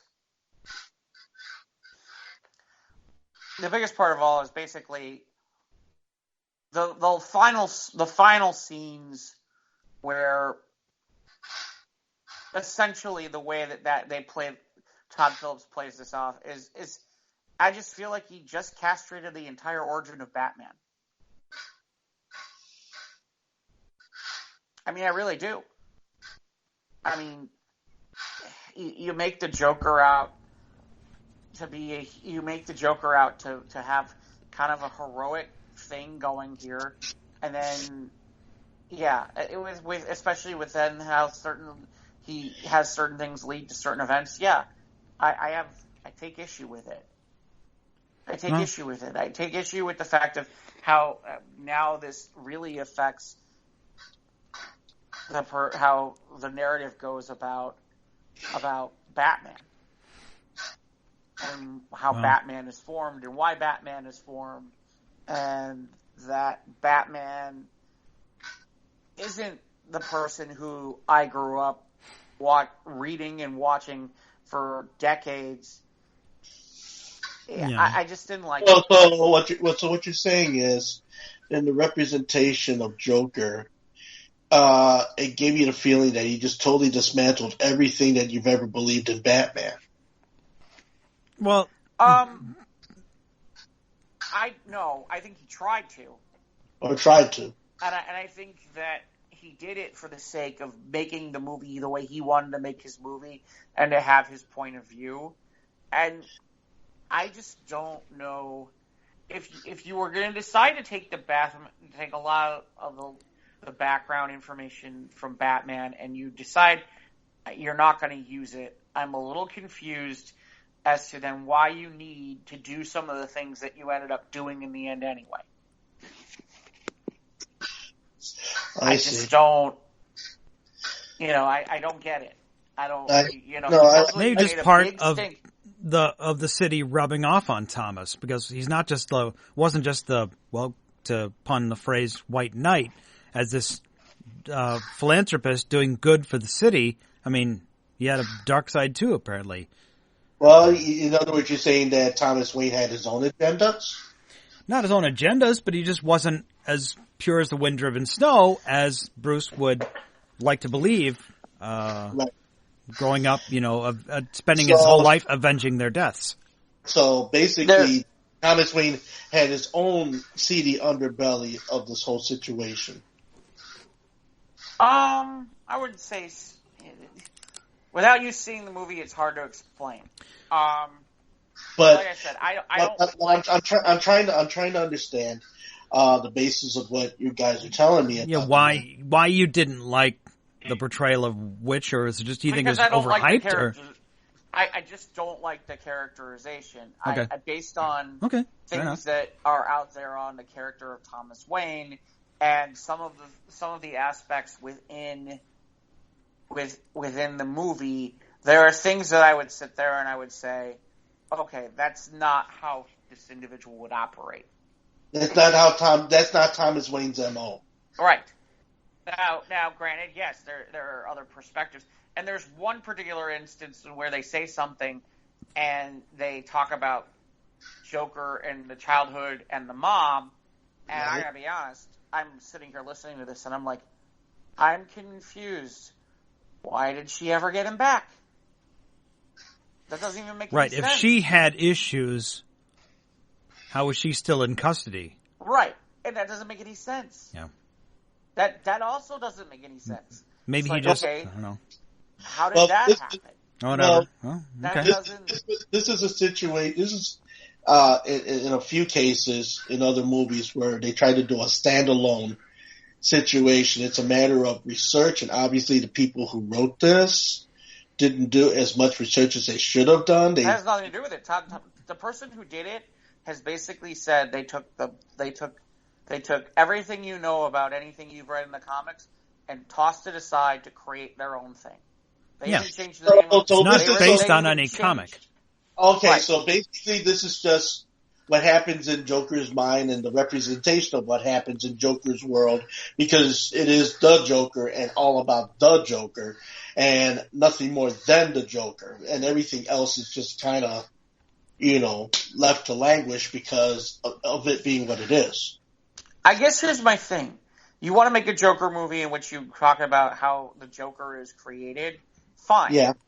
I don't know why then you need to include anything having to do with the Waynes or Batman. Well, yeah. I don't If you think just you need to do that. right, if you're just doing a movie about the Joker, why include any of that? I mean, you can. I mean, I understand the two characters are locked together, and they are. But if you're gonna throw away most of that mythos to create your own mythos, then what if? And like I said, I was okay with fine. This is an entirely different world with an entirely different Joker. Okay, fine. All right, I'll accept that. I'll go along with this, and then. But it didn't work for you. Well, the problem is that all of a sudden now here's Thomas Wayne, okay, and now here's Alfred, and now here's Bruce Wayne. Yeah. And I'm like, why are they all here? I don't think you need to have them here. So you would have been happier with just to shoehorn the Jack Napier flashback from the '89 Batman, where he's just a punk kid, and he takes out, Mr. and Mrs. Wayne in the back of the theater, and then just kind of. I don't think you need to have that at all. You would have wanted to be able to do that without anyway. Yeah. And this Joker is not a criminal mastermind, not even by the end of this film. Right. Well, but that's fine, and that's the other thing. How does this character go from that to? And that's the other question. How does this character who is what he is in this film go from that to the character that we know? If he doesn't, okay, that's fine too. But see, that's exactly what I'm talking about, which is it's possible that we don't even get that far. We don't even get that far. You don't even need to get that far in this movie. You don't even need to get that far. You could have just basically ended it at the end where he gets locked away, and you don't even have to talk about. You don't even have to do that one scene. Okay? With them walking. You don't even need that.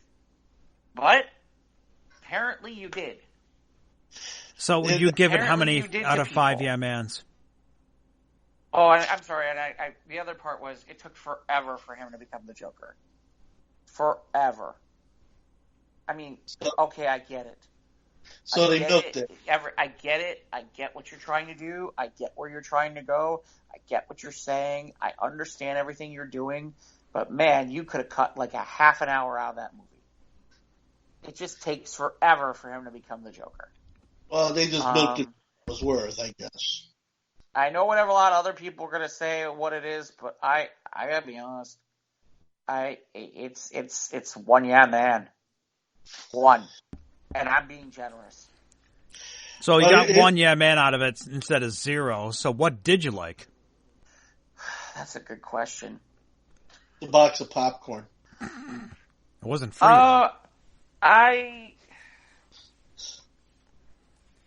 You got to sit in a comfortable chair for 2 hours? Yeah, well... Recliner? I thought the girl who played the kind of girlfriend, who's actually the girl who played Domino in Deadpool the second 2. Deadpool movie was good.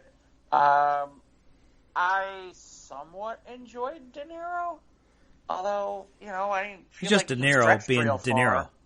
Yeah, I mean, De Niro was just being De Niro. Yeah. I certainly feel like there's a level of artistry and there's certainly some interesting aspects, and Joaquin is very, very good. Yeah. I just feel like... And you got to admire how they set the tone in that film, and it perpetuated. Like I said, really, in reality, I should probably give it 2. I just didn't like it. Okay, that's fair enough. I didn't like it at all. Fair enough. Fair enough. And it's funny because I just saw something where it's funny because people are like, "Oh, Joaquin Phoenix will do a sequel," and Joaquin Phoenix is like, "No, I'm really not interested in doing Jeff, a sequel." you've been. I did read an article. I did read an article online, and yes, he is in on the sequel, and he is perpetuating the sequel. I don't know. I just saw something the other day. He said no. And you got to be careful of those clickbaity headlines where that's not. Well, no, I read it. Okay. I read it. He literally talks about it. It's an LA Times article where he literally was like, "No, I'm not really. I enjoyed the one and done of this." So we'll see. I guess the scene where he crawls into the refrigerator, it was improvised. Oh God. Yeah, that was creepy. Yeah, it was dumb. So, okay, Jeff, you've been invited to a DC double feature.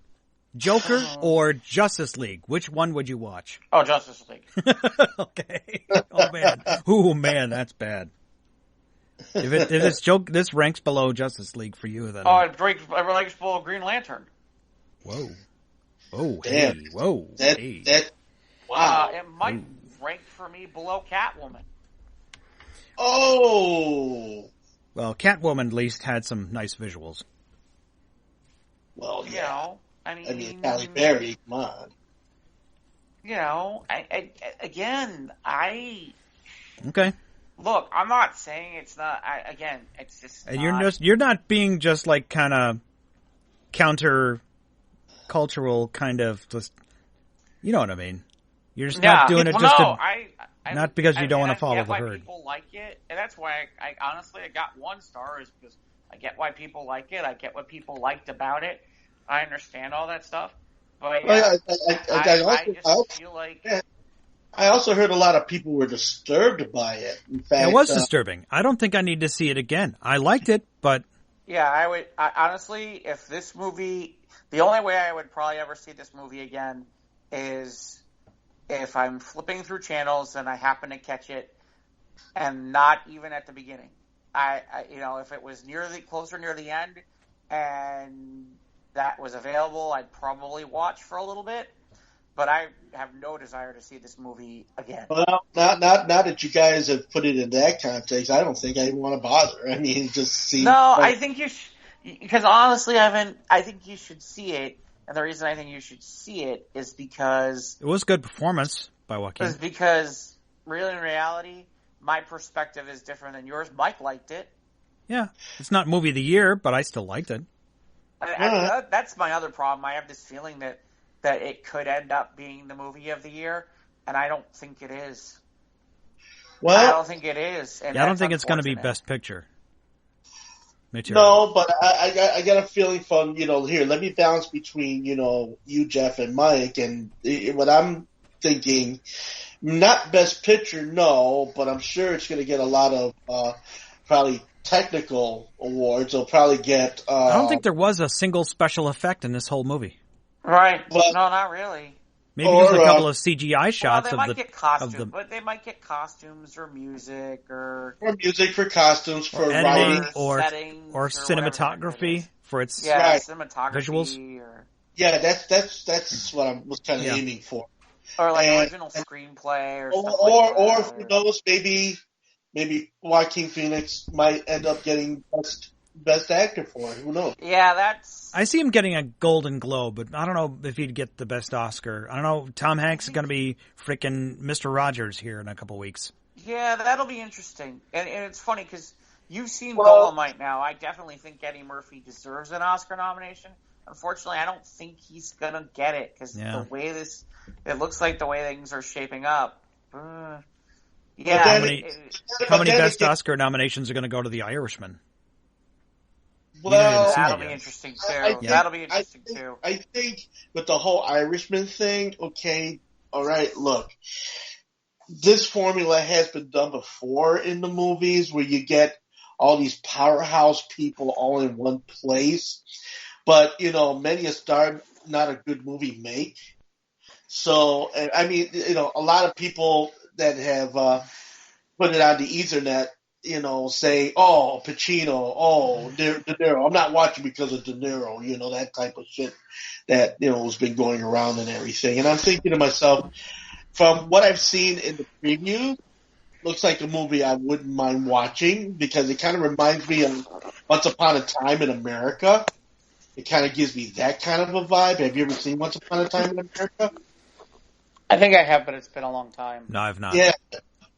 Well, if you get an opportunity, check it out. It's really done quite well, and it kind of gives me that type of basis on this movie of The Irishman. Even though you have Italians doing this type of a movie, which I find amusing, but at the same time, there have been moments where you've had lots of named people all in one spot, and for whatever reason, the movie's not as good, in some kind of aspect, even though it had the star power behind it. Which I hope it doesn't suffer that, but you never know.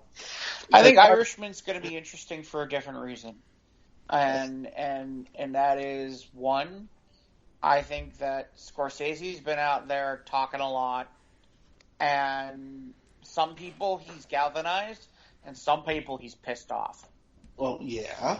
The other part is this is a Netflix film, and again, there's going to be that whole grumbling about, live putting it in a real theater versus of Netflix versus it being about what are we talking about when we really say Best Picture.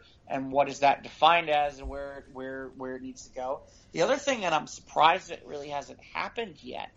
What's that? Is I almost hate to say it because I'm kind of glad I haven't seen it or heard it yet. But De Niro has really been a huge, staunch anti-Trump critic.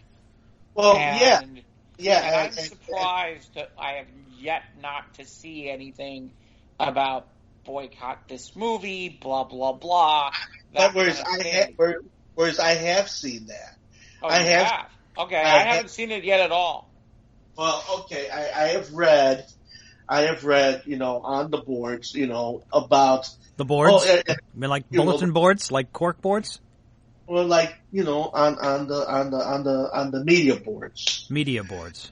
Media boards. Is that like a surfboard? Anyway. The thing goes down to this. From what I've read, a lot of people are saying, De Niro's in that movie. I don't want to see that movie because De Niro's in that movie. Oh, fuck De Niro. I don't want to watch this. De Niro's in the movie. Okay. I don't want. You get a lot of people. There are a lot of haters out there. Yeah. Well, okay. So he's staunch anti-Trump. Everybody's Chris Evans is bashing Trump on Twitter all the time. But look at like Avengers. That's different.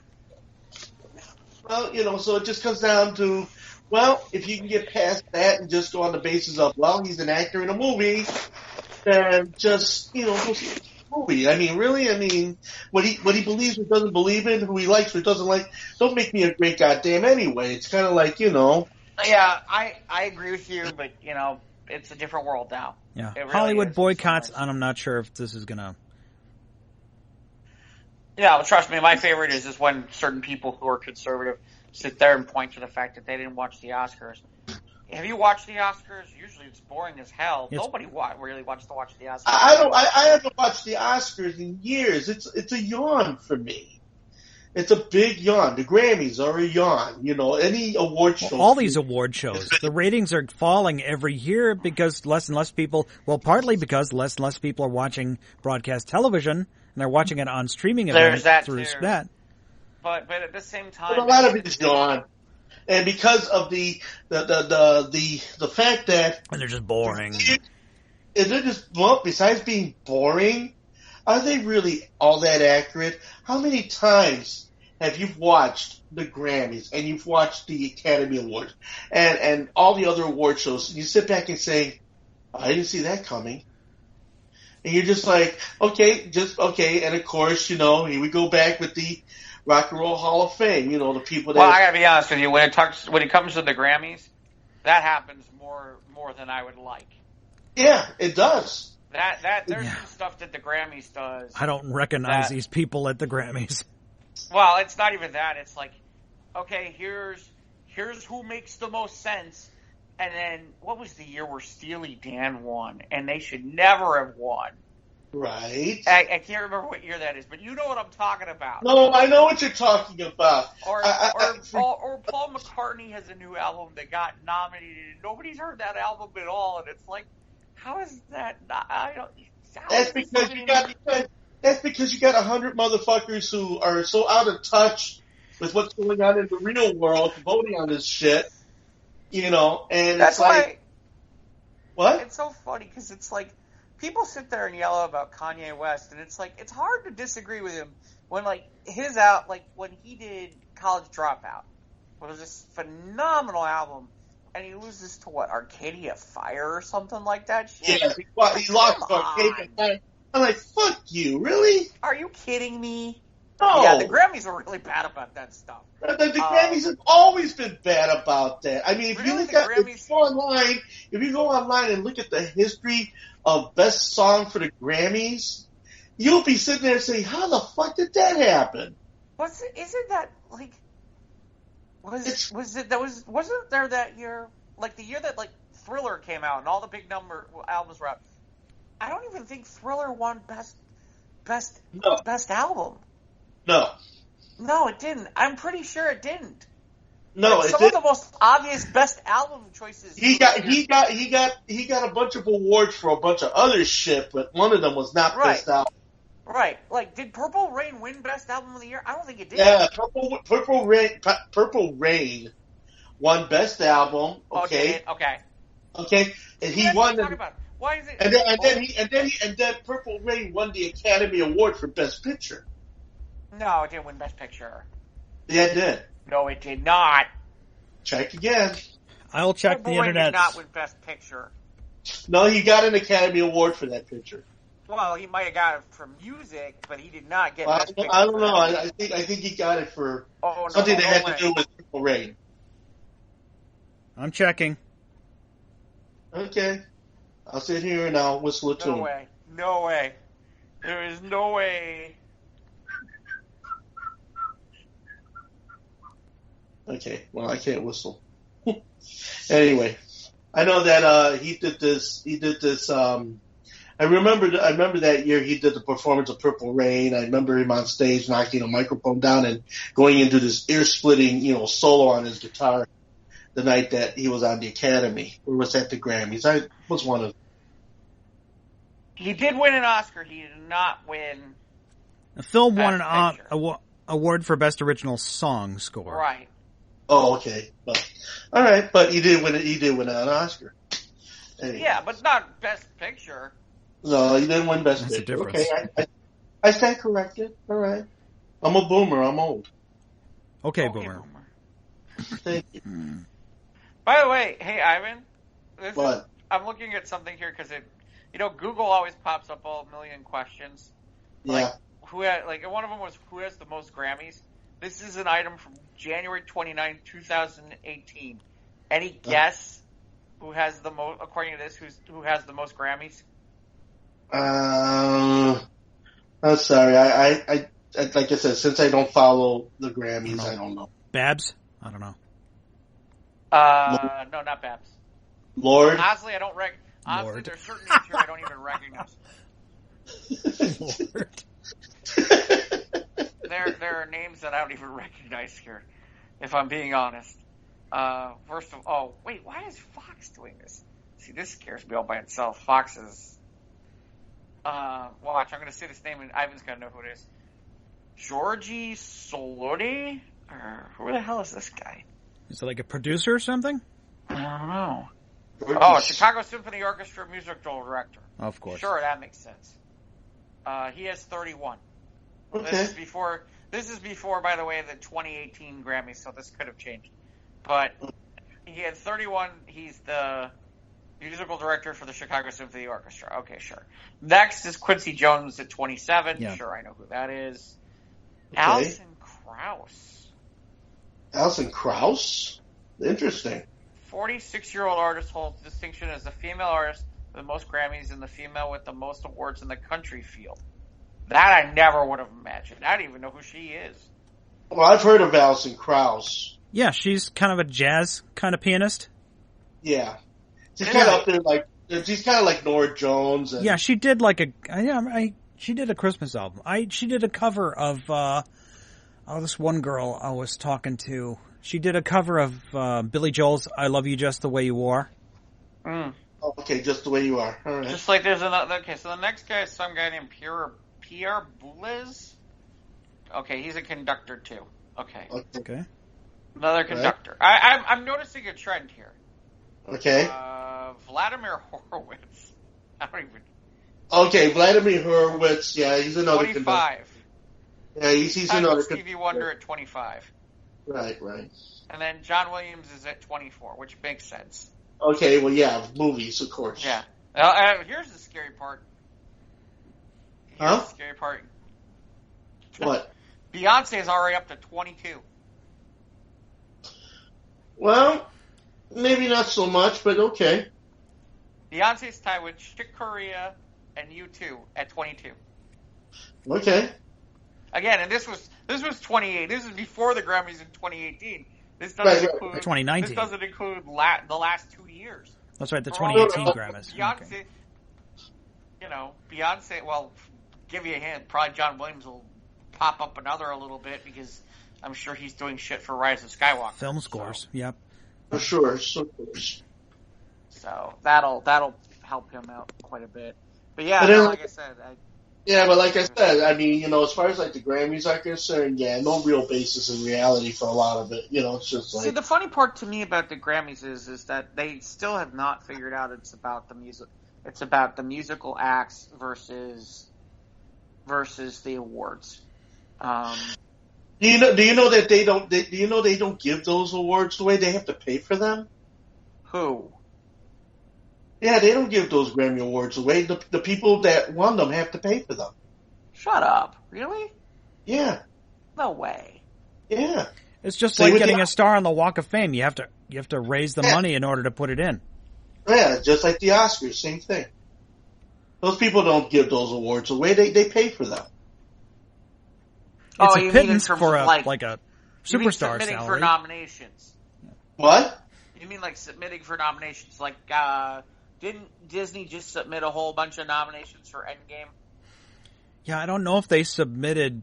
They know they did for Best Picture, but I don't think they submitted. I think they put Robert Downey for Tony Stark for Best Actor. Yeah. He said on Stern he didn't want that award. I don't want him to get nominated. I'd have a real hard time with him being nominated. That he did not. That movie, he did not know. Because it was such an ensemble cast. Yeah, he didn't have a whole lot of time to shine. No, that's not. No. Well, he was deep in the mix with all the rest of it. Yeah, I don't think he'll be nominated for Best Actor. Not with all the other stuff going on. Yeah, I mean, he wasn't he did a standout performance, but he wasn't necessarily a standout. It was a good performance. I'm saying, yes, it was a good performance, but he didn't stand out because there were so many people in the movie. If there was a year they should have done it, it should have been for Infinity War, and it should have been Josh Brolin as Thanos. But he was just covered in CG, though. I mean, although he did emote. Still a really solid performance. Yeah, he was. It was a great performance. That was better than. But it was still covered in mocap and CG. Right. Yeah. But So he made Thanos into somebody where it's like, okay, yeah, he's... Yeah, he wasn't normal. just this, villainous, he made him flesh and bone. Yeah. Yeah.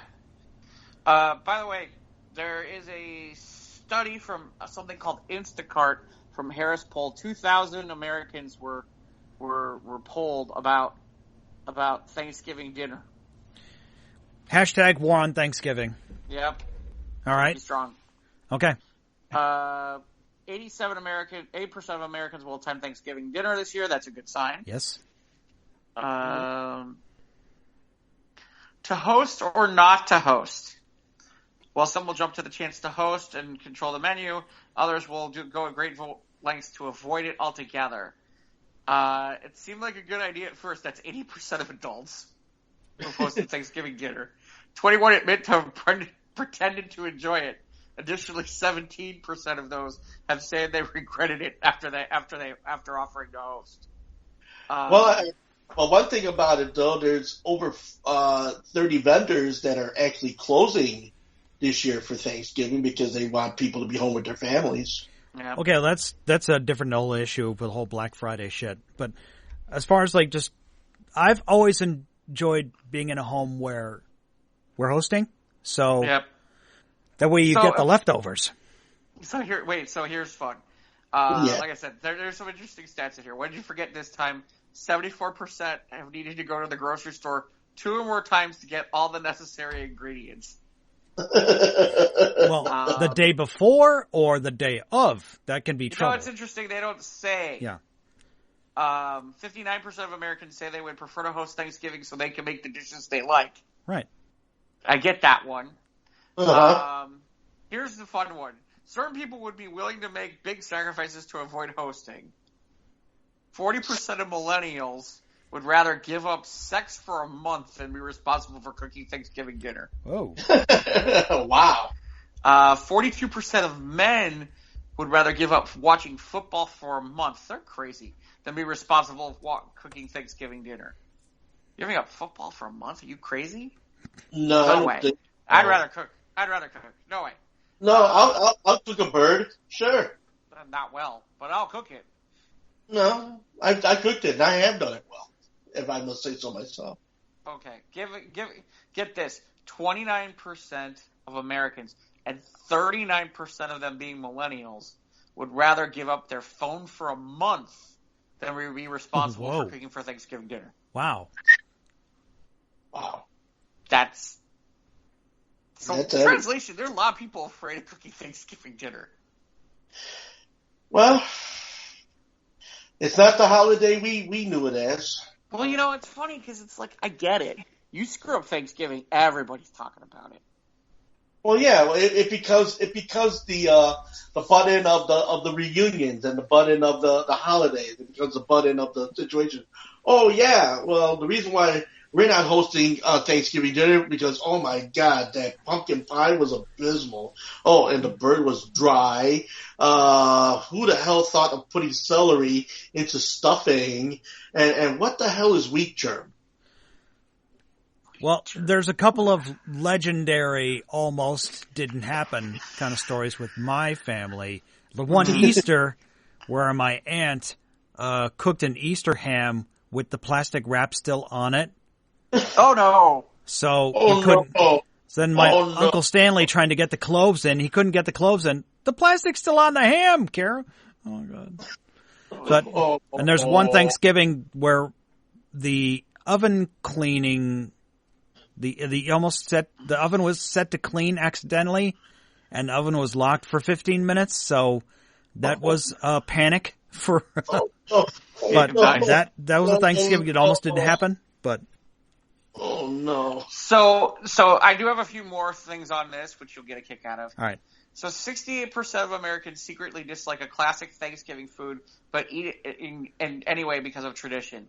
Any guess with the top number one? Any guesses on the top 5? Cranberry top sauce. Offenders?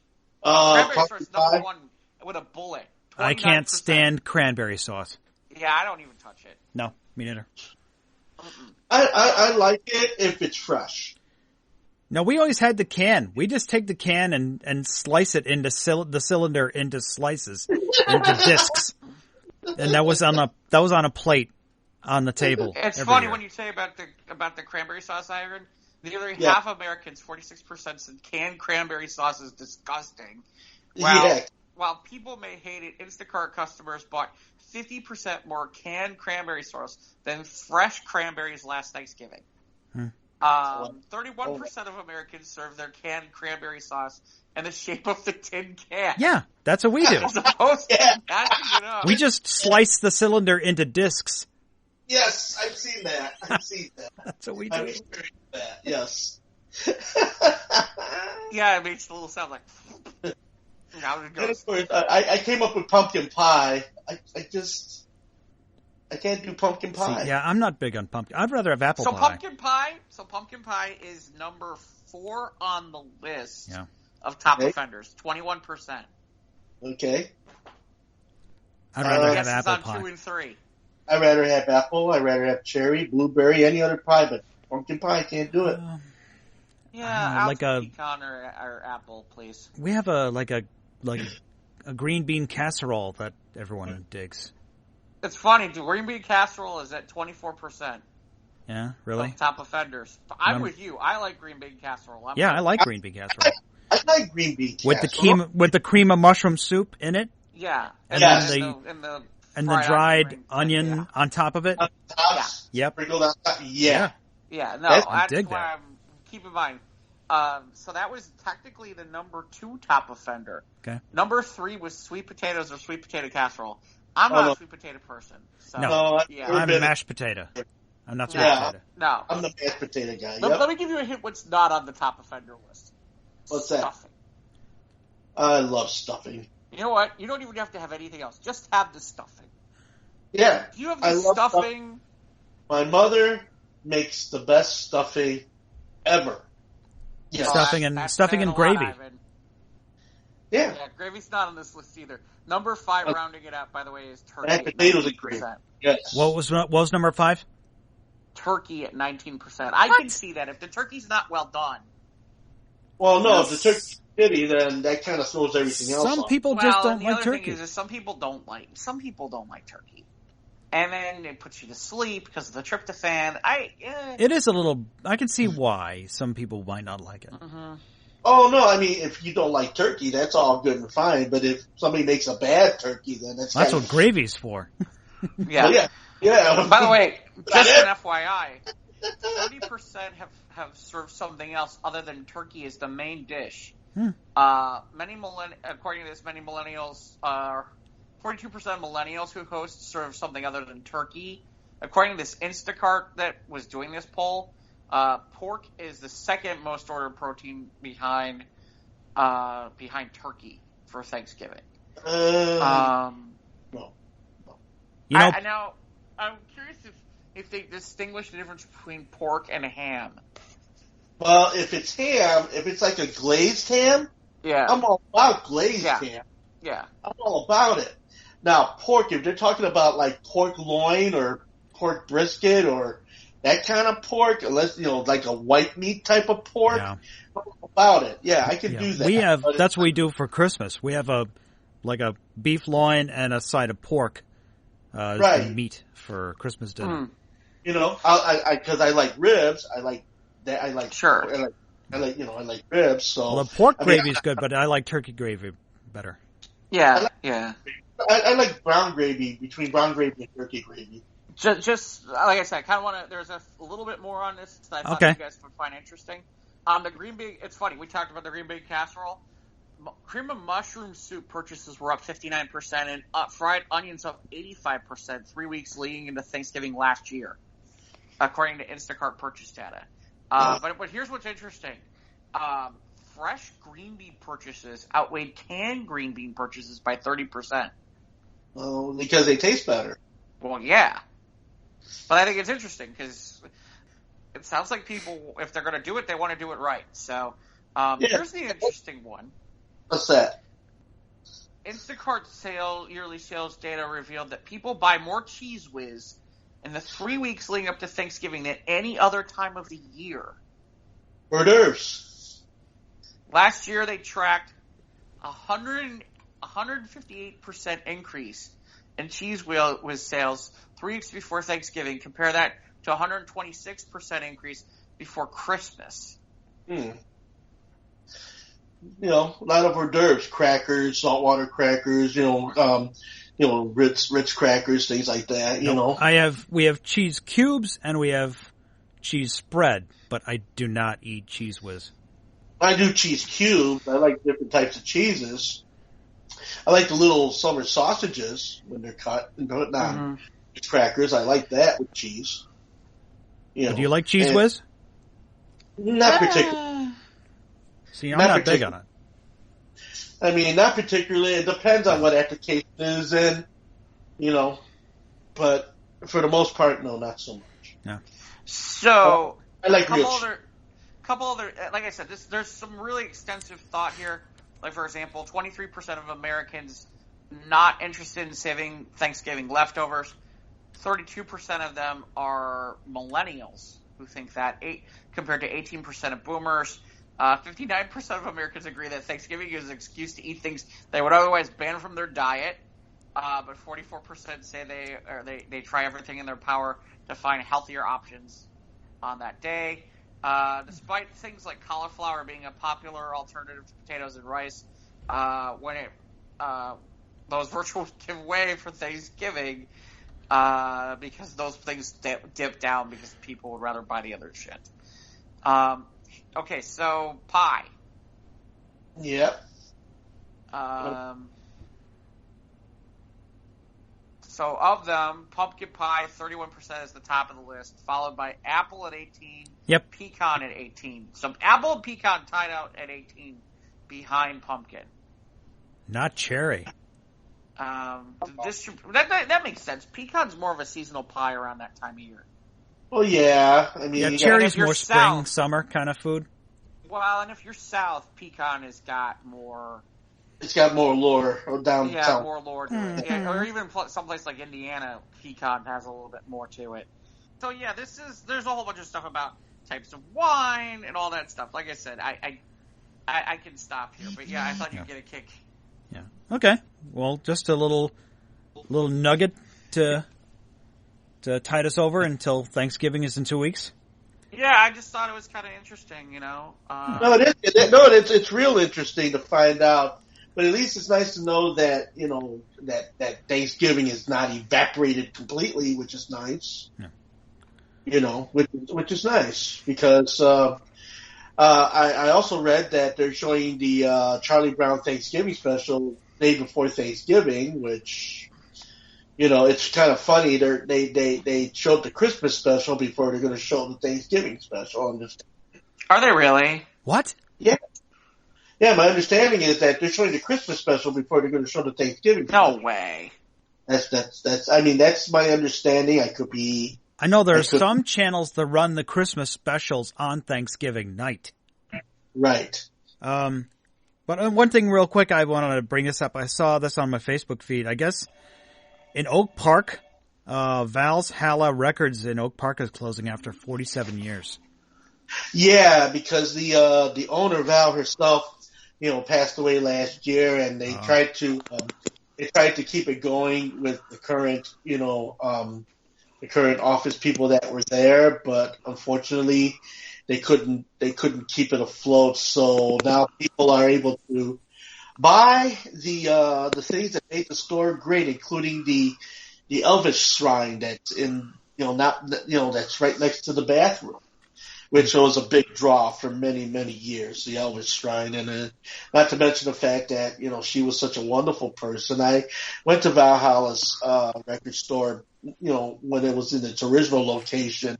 And I did go one time into its new location, which was further south. But when was the last time you were there? Oh, gosh, it's been a while. It's been quite a while. Now it's a bit out of your way, yeah. Yeah, I mean, it's Oak Park. So. Yeah.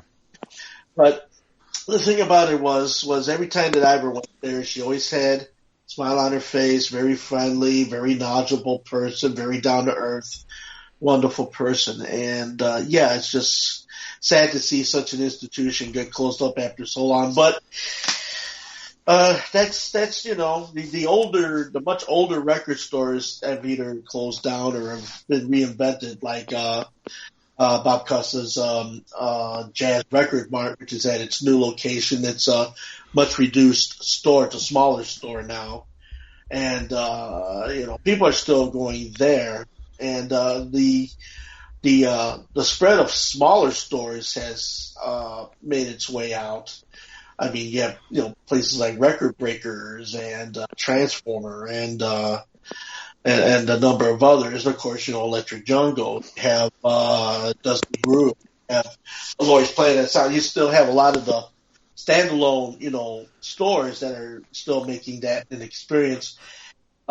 Music wise, which I also read too that I guess Walmart is jumping into the record game now. They're coming up with their own line of players and actually selling albums for the. I know Target was, I think, 1 or 2 Christmases ago. You can go into Target and they were selling albums. Yeah. So I guess they're just trying to cater to the up and coming millennial population, just getting into it because it's what it is. Okay. As far as, from a boomer standpoint, would I invest in 180 grams vinyls and, half speed, mastering and all of that kind of ilk? Well, not particularly, doesn't particularly draw for me. Unless it's a title that I really, really want to blow $30 on to have in the collection, but but but all of the new up and coming stuff isn't for guys like me, because it is what it is. I mean, it's an album, but it's still a digitally produced album. Okay, it's not the genuine analog thing, and as we get along further and further into the record situation, it's John Tefteller wrote a wonderful thing on Facebook I read earlier, and he kind of really hit all the points, and it's like the torches are being passed. The older collectors are now passing the torch to all the now up and coming and younger collectors, and the doo-wop and the doo-wop, vocal group thing doesn't sell for the prices they once sold in the 1970s and the 80s. Everybody is going apeshit over, the 80s music, the 70s rock and roll music. Movies have made they put all those type of songs out there again, and now you got the people, they got the new generations, the Gen Xers and the millennials. The stuff that sat in the bargain bin for 15 years. Now that's finally resurgent. It's resurgent, and it's being recognized, and for a lot of it being sold at a premium, which you could have gotten a lot of it for bargain bin prices. I mean, when I used to be able to go get the entire collection of Gary Newman albums for $2 a piece at my local store, but now those very same Gary Newman albums are now, $30, $40, $50 for good originals, for near mint originals now. It's surprising, but then of course, the new generation, now they're looking for their music to be not quite as pretty, but more gritty and more raw and more not so processed like cheese, like a lot of this music we got today. And that's why they're embracing like the garage genres and the punk genres and the hip hop and the house genres, and all of those have been getting phenomenal exposure as of the last few years. Whereas now, the vocal group records and the records of the 50s. I mean, now, Elvis Presley records are literally a dime a dozen. And you could pick up a Flamingos on Chance record, which back in 1972 you were paying $50 to $100 for that 45. Now you can pick it up on eBay for $2.95. So it's all a matter of just keeping your eyes open to the trends that change, because that's what it is. Like any collecting trend, trends change. Yeah. And certain things evolve, certain things die out, certain things become more relevant again. You just have to keep your eyes and ears open for all of that, because that's just what it is. I had a guy on that very same site, talking to John Tepto. Oh, I'm looking for Making Do by Three's a Crowd. And I'm thinking, oh, I got that 45. I paid 45 cents for my copy. And he's willing to part with 3 digits for it. I'm like, So it just kind of, sign of the times. It's a sign of the times, yeah. Exactly. And then since the internet has made everything accessible and quick, nobody goes out much anymore to actually go and find the records and dig for the records and look for the bargains. They just rather go online and get the bargains and everything like that. And a lot of these people that sell at the markets, at the flea markets or at the fairs and things of this nature, they take all of the stuff they can't sell on eBay because of the fact that, they don't want to pay these got people that want to pay between $3 and $30 for an album because they don't want to pay for shipping and they don't want to pay for all the rest of it. Well, that's just with anything that. Yeah, that's with any collectible. Yeah. So, but there's that point. So yeah, so Valhalla, sorry to see her go, but again, from the fallen rise others, Okay, so anything else before we head out, Jeff? I don't think so. No? Okay. I think we can close it up with that. Okay, why don't you tell them where they can find us, Mike? We are on Instagram and Twitter at SOTRT Podcast. We're on YouTube. Click the bell, subscribe. You'll know when new content drops. We're on Facebook. We'll have our crazy stories from News of the Squared. Shout out to Scott. Scott! That's where you'll find the crazy news stories and the visuals that sometimes accompany them. We're on Spotify. We're on Podbean. We're on Anchor. We're on Google and Apple Podcasts. Please give us a 5-star review if you'd like. We'd appreciate it very, very much. Email us at sotrtpodcast@gmail.com. Thank you very much, everybody, for joining us here on Squares of the Round Table. Number 76, the Spirit of 76. 76 trombones. Oh, no, never mind. All right. Catch y'all next time.